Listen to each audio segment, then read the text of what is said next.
wale ambao walikutesa wamenunulia watoto wao bunduki.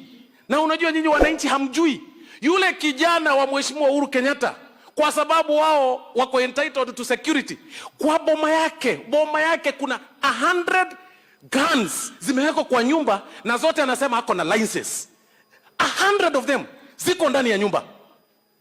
Askari hawajamuuliza kitu, wameenda kule, wamefika huko, hata wakaambiwa wasifunguliwe kuingia, bunduki ziko ndani, wakatoka. Wakasema sawa, kwa sababu tuko na heshima na hii familia, wacha tuende. Wamesummon kijana, hataki kuenda. Badala ya kuenda ndiye ajibu, ulipata wapi licenses hizi zote? Ameita baba yake. Baba yake amefika kwa TV, alikuwa rais tunamheshimu, lakini amekuja kidogo, akiwa hapo amechapa ile yake, amekuja macho ni red, alafu ameanza kukuja hapo, anaanza kusomea rais wa Jamhuri ya Kenya. Anasahau huyu sasa sio naibu wake. Kuulizwa na askari maswali, kuna makosa gani? We are all equal. Askari wakikuja kwa Osoro hakuna shida, nitawaeleza kama hii niko na hii bunduki nimetoa namna hii. What is the mistake? Askari akienda kuuliza raia, wewe umetoa wapi bunduki, makosa ni gani? Lakini kwa sababu ameenda kuulizwa, mtu ametokea, amekuja, ameweka heshima yake chini, anasema wewe ameanza kukusomea rais wa Jamhuri ya Kenya, anasomea naibu wako. Yeye amesahau vile anaongea kwa TV huku nyuma, yeye si rais sasa. Sasa sijui kwa nini anasahau, anakuprovoke. Your Excellency, uliteswa, nilikaa na wewe ukiteswa, nilikaa na wewe ukifungiwa. Sometimes ulikuwa unaketi kwa ofisi, tunaangaliana, unakaa hivi au geuzi kichwa, tunafikiria kama kwani ameenda. Tunakuguza hivi, tunapata huko sawa, Your Excellency. Because uliteswa kweli, uliteswa. Na mimi nilikuwa na wewe. Wakati mwingine, Your Excellency, ulikuwa kule Bomas, ukawekwa nje. I was there with you. Ukaambiwa simama hapa nje. Mheshimiwa Raila akakuja na Uhuru Kenyatta akaingia. Askari wakakufanyia namna hii, mimi nikiangalia nikashtuka, wanakublock. Wakaingia nani, wakazungumza for 15 minutes. Umesimama huko nje unafanya namna hii, unashindwa uingie ndani uende. Sasa yani uliteswa kweli, uliteseka. Mungu amekufukisha, umekuwa rais. Wale tu walikutesa wakati uko rais, tena wamekuja wanataka kukutesa ukiwa rais wa Jamhuri ya Kenya. What's up everybody? Elijah Gishuru here. Welcome to my YouTube channel. This is the greatest YouTuber in the Republic of Kenya, and the E in my name stands for exactly what you need. In case you're new here, tap that subscribe button and turn on the notification bell so that you get notified anytime I upload a new video. In case you're a returning subscriber, thank you so much for subscribing and welcome back to my YouTube channel. Now, the government chief whip, or the majority side of government whip, Sylvanus Osoro, South Mugirango member of parliament Sylvanus Osoro, has come out to attack Uhuru Kenyatta over his sentiments about defending his son yesterday at night at his current home. So in case you've not watched that video, it is there in my channel. But basically it was police raided the house of the former president's eldest son in a bid to retrieve some firearms that were in that house. So upon hearing the story, President Uhuru Kenyatta came to the rescue of his son, and he came hurriedly, and the media were there, and he addressed the media in a very angry tone and left. Okay? Habari yenu. Namna gani? Asante. Mr. President, perhaps what brings you here this evening, and what has happened here exactly?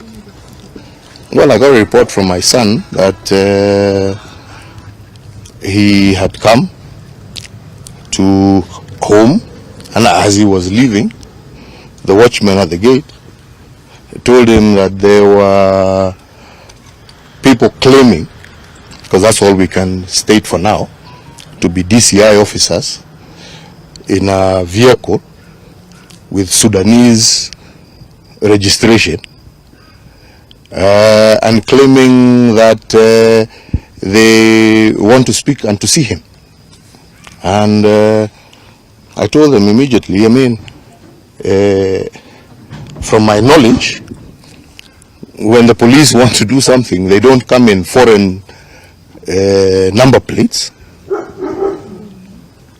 Number two, they have a warrant. Number three, they state their case and they show and produce the warrant that is supposed to allow them to do whatever it is that they want to do. And I told them, don't open the gate. And unfortunately, I was in the office doing other work, so I just told them, just keep the gate closed. And I am now here, and I understand now they have left. Because I wanted to ask them, what are you doing in my son's home? Do you believe this has anything to do with the ongoing protests and, of course, having the opposition claiming the government? Unfortunately, I have no other explanation to give, because all of these things are flowing in a row. I have a whole minister of government staying there that is going to do I don't know what in front of my mother's house. I have people who have been guarding my mother for the last almost 50 years withdrawn at night. I have now a situation where my son's home is being raided for things that I don't understand. So I ask myself, what does this government want? Because if it wants me, the fact that I've been silent doesn't mean I'm scared. Come for me. What does my mother have to do with anything? What does my children have to do with anything? Kama shida yenu ni mimi, I'm here. Right? Yeah? They know where I am 24/7. Right? Why all this? Intimidate a 90-year-old woman. Intimidate children. Right? If it is me you want, come and tell us what you want. Yeah. Mr. President, they have been claiming that you are behind the Azimio la Umoja protests and you're funding the protests. Perhaps, how do you reply to these statements? You tell me, right? And I have said it severally. And that's why I keep saying, maybe silence sometimes is not right. Yeah? But I have ignored it because I have asked myself, how? Yeah? What does the issues that Kenyans are talking about have nothing to do with me? All right? Have you seen me in any of those events? Have you seen me talk about any of those events? Yeah? Now if you say that because of my association with Raila, am I not supposed to talk to my friends? Is that a crime in Kenya today? Yeah? Is that a crime? Maybe you should tell me. If it's a crime, maybe you should say, oh, it is a crime to associate with this individual, with this. I thought the only crime was to associate with terrorists. So are you telling me that they are terrorists? Then, because then that would be the only argument you would have. Or bank robbers or something. Right? Yeah? But I thought we lived in a democracy in Kenya. I believed. Yes? And that's why I handed over whatever. I may not have supported this government. Yes? But I accepted the will of the people, didn't I? You all saw me in broad daylight. Was I forced into that field? Right? See, I did what I was supposed to do. So what else do you want? Probably, are there any steps you're going to take after this from this particular incident? This incident, I leave to the lawyers. Because they should tell me what they want with my children. Yeah?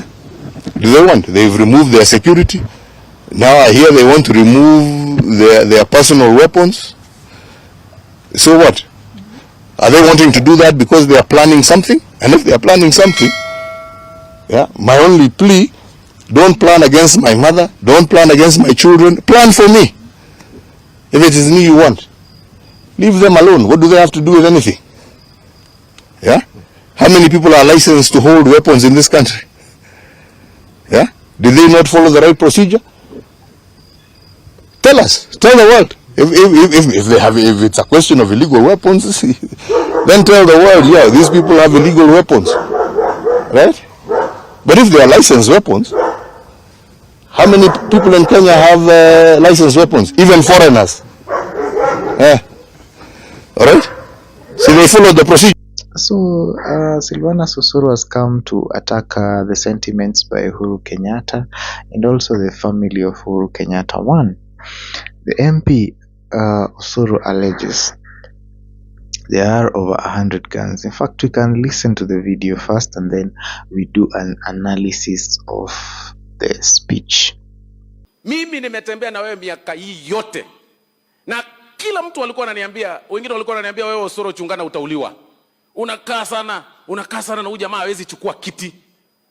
Your Excellency, uliteswa, nilikaa na wewe ukiteswa. Nilikaa na wewe ukifungiwa. Sometimes ulikuwa unaketi kwa ofisi, tunaangaliana unakaa hivi, au geuzi kichwa tunafikiria kama kwani ameenda. Tunakuguza hivi tunapata huko sawa, Your Excellency. Because uliteswa kweli kweli. Uliteswa. Na mimi nilikuwa na wewe. Wakati mwingine Your Excellency ulikuwa kule Bomas. Ukawekwa nje. I was there with you. Ukaambiwa simama hapa nje. Mheshimiwa Raila akakuja na Uhuru Kenyatta akaingia. Askari wakakufanyia namna hii. Mimi nikiangalia nikashtuka. Wanakublock. Wakaingia nani wakazungumza for 15 minutes.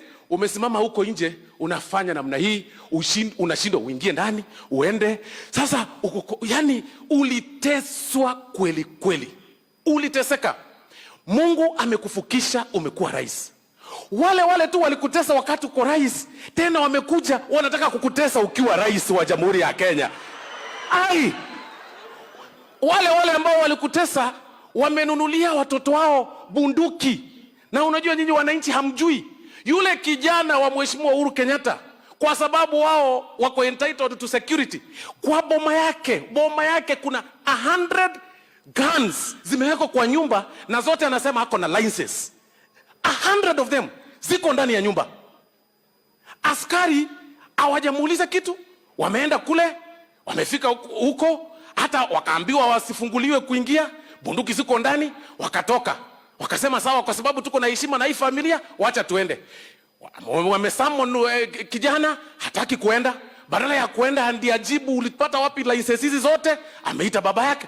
Baba yake amefika kwa TV, alikuwa rais tunamheshimu, lakini amekuja kidogo, akiwa hapo, amechapa ile yake, amekuja macho ni red, alafu ameanza kukuja hapo, anaanza kusomea rais wa Jamhuri ya Kenya, anasahau huyu sasa sio naibu wake.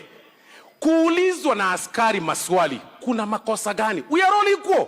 Askari wakikuja kwa Osoro hakuna shida. Nitawaeleza kama hii niko na hii bunduki nimetoa namna hii.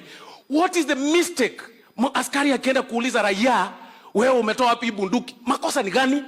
Lakini kwa sababu ameenda kuulizwa, mtu ametokea, amekuja, ameweka heshima yake chini, anasema wewe ameanza kukusomea rais wa Jamhuri ya Kenya, anasomea naibu wako. Yeye amesahau vile anaongea kwa TV, huku nyuma yeye si rais sasa. Sasa sijui kwa nini anasahau, anakuprovoke. Na wakati vita inatokea hapa, juzi, Your Excellency, ambulance ilipigwa mawe hapa. Mama mjamzito alikuwa anaenda hospitali. Ambulance ikapigwa mawe, driver akatoroka. Vijana wakaendelea kupigwa mawe hapa Kisii. Wakaendelea kupiga mawe, mama akakufa, akafariki. Hiyo vitu yote tunazungumza hapa. Mheshimiwa Uhuru Kenyatta amepeana pesa. Amesukuma hiyo watu, upewa 200, endeni muandamane, muharibie huyu jamaa, ndio miaka 5 ishe, aonekane hajafanya kitu. Wakati maandamano inakuwa, ana fly out. Wakati imetulia, anakuja Kenya. Kwanza Your Excellency, nyanganya huyo jamaa hiyo kazi umempea ya kwenda kutengeneza peace. Hakuna peace huyo anaweza tengeneza huko nje kwa sababu ana heshima kwa rais wa Jamhuri ya Kenya. Hii Kisii, Your Excellency, siku ya kwanza tulipata kidogo maandamano hapa. Na wacha nikuambie Your Excellency, haikufanyika na watu wetu. Ni watu walitolewa kutoka sijui wapi, wakakuja wakamwagwa town. For the first time in the history of Kenya, umerelease pesa yote ya county governments. Yote. Kisii tumepata 12 billion shillings. Ilikuja 2 months ago, 12 billion. South Mogirango nimepata pesa ya CDF. Umerelease yote. Badala ya hiyo pesa kukuja, na isiyo Kisii peke yake, na hizo kaunti zingine zote, Nyanyamira na hizo zote za Kisumu, Siaya, 12 billion imekuja kwa counties. Badala governors wengine wa Azimio waende ku launch project za mashule, waende kufungua barabara. Hiyo pesa uliwapea, Your Excellency, na mimi naomba EACC chunguze. Hiyo pesa inatumika kupea vijana 1,100 ama 500, ingia kwa barabara, muharibu town, ndio watu wakuwe confused, wasahau ya kwamba wamepewa 12 billion hizi counties kama hii yetu, 12 billion. So Your Excellency, sisi tunakuambia hivi, tunasimama na wewe. Usishtuliwe na wewe ndio rais. Simama kama rais wa Jamhuri ya Kenya, amiri jeshi mkuu wa jeshi yote ya Kenya, mtu ambaye amekuwa uongozini, asijaribu kukutisha, na sisi kama jamii ya Mkisii tutasimama na wewe kidete hadi mwisho. Na wakati vita inatokea hapa juzi, Your Excellency, ambulance ilipigwa mawe hapa. Mama mjamzito alikuwa anaenda hospitali, ambulance ikapigwa mawe, driver akatoroka. Vijana wakaendelea kupigwa mawe hapa Kisii. Wakaendelea kupiga mawe, mama akakufa, akafariki. Hiyo vitu yote tunazungumza hapa, Mheshimiwa Uhuru Kenyatta amepeana pesa. Amesukuma hiyo watu, upewa 200, endeni muandamane, muharibie huyu jamaa, ndio miaka 5 ishe, aonekane hajafanya kitu.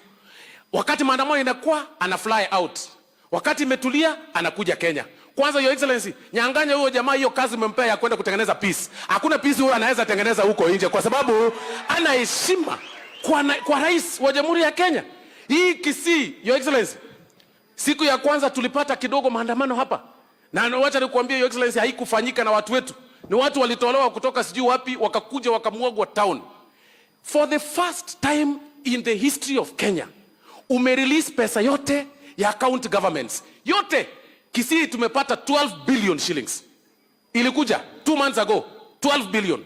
South Mogirango nimepata pesa ya CDF. Umerelease yote. Badala ya hiyo pesa kukuja, na isiyo Kisii peke yake, na hizo kaunti zingine zote, Nyanyamira na hizo zote za Kisumu, Siaya, 12 billion imekuja kwa counties. Badala governors wengine wa Azimio waende launch project za mashule, waende kufungua barabara, hiyo pesa uliwapea, Your Excellency, na mimi naomba EACC chunguze. Hiyo pesa inatumika kupea vijana 1,100 ama 500, ingia kwa barabara, muharibu town, ndio watu wakuwe confused, wasahau ya kwamba wamepewa 12 billion hizi counties kama hii yetu, 12 billion. So Your Excellency, sisi tunakuambia hivi, tunasimama na wewe. Usishtuliwe na wewe ndio rais. Simama kama rais wa Jamhuri ya Kenya, amiri jeshi mkuu wa jeshi yote ya Kenya, mtu ambaye amekuwa uongozini, asijaribu kukutisha, na sisi kama jamii ya Mkisii tutasimama na wewe kidete hadi mwisho. Gosema na bantu baminto. Bono muntu mnanje nkaransirete kirugo. Omuntu oche uri nabwete chikura, wiris nore gana akwete gasi, oche ngano tayari komiga. Akiamura wakeri kumukweri kwere kyagari nchenge ikaransirete kirugo. Na kiumuntu hakuru asakurukoru aina yo karazite kirugo hakuru kugusuka akonye kugusuka ya mbane kabanje to mongwano yongoro kyanga soko wali banje to mongwano mumwanje te mwanzipe. Kwa hayo machache, Your Excellency, kwa heshima kubwa niruhusu sasa nikaribishe Mheshimiwa Kimani Ichung'wah ambaye ndio majority leader wa National Assembly, ambaye tunafanya kazi na yeye kule bungeni. Mwakere chinko vyo majority leader itongoyo chirega okoro Kimani Ichung'wah, karibu sana leader. Thank you very much. What's up everybody? Elijah Gishuru here. Welcome to my YouTube channel. This is the greatest YouTube in the Republic of Kenya, and the E in my name stands for exactly what you need. In case you're new here, tap that subscribe button and turn on the notification bell so that you get notified anytime I upload a new video. In case you're a returning subscriber, thank you so much for subscribing and welcome back to my YouTube channel. Now, the government chief whip, or the majority side of government whip, Sylvanus Osoro, South Mogirango member of parliament Sylvanus Osoro, has come out to attack Uhuru Kenyatta over his sentiments about defending his son yesterday at night at his current home.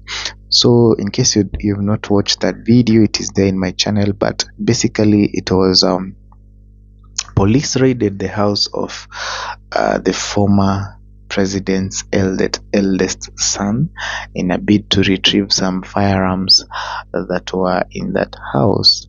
So upon hearing the story, President Uhuru Kenyatta came to the rescue of his son, and he came hurriedly, and the media were there, and he addressed the media in a very, very angry tone and left. Okay.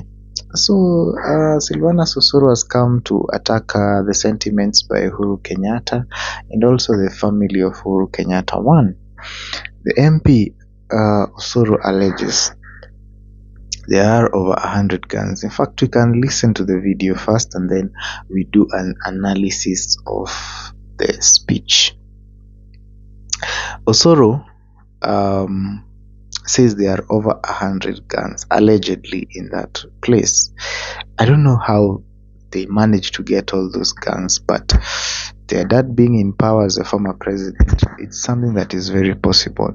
And videos doing rounds online say that the Firearm Licensing Board chairman had actually ordered the return of those firearms, and so the police were there acting on lawful orders by their bosses to bring back the firearms. And so this MP is somebody who has been very, very vocal. In fact, if you remember, during the voting of the finance bill of 2023, he was so vocal to the point of saying the government can never be defeated and will never be defeated, and so people should toe the line and the finance bill will pass. And true to his words, the finance bill passed. So Osoro is somebody who is wielding a lot of power, and he's not afraid to show, to depict, to emulate that power, just like Imani Ichung'wah and other very, very, very, very powerful government ministers and MPs.